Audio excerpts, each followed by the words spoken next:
मारिका हक में इबरतनाक शिकस्त के बाद मोदी सरकार और भारतीय फौज आमने सामने। हालिया पाक भारत जंग में भारतीय अफसरान ने शिकस्त का इल्ज़ाम सियासी क़यादत पर डाल दिया।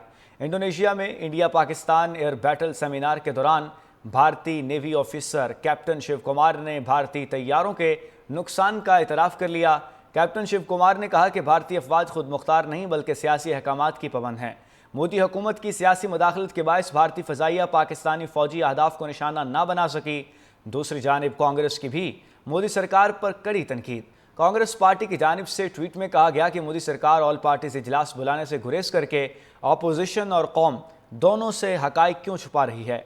हसास कौमी मसले पर पार्लियामेंट का खुसूसी इजलास बुलाने का मुतालबा मुस्तरद क्यों किया गया।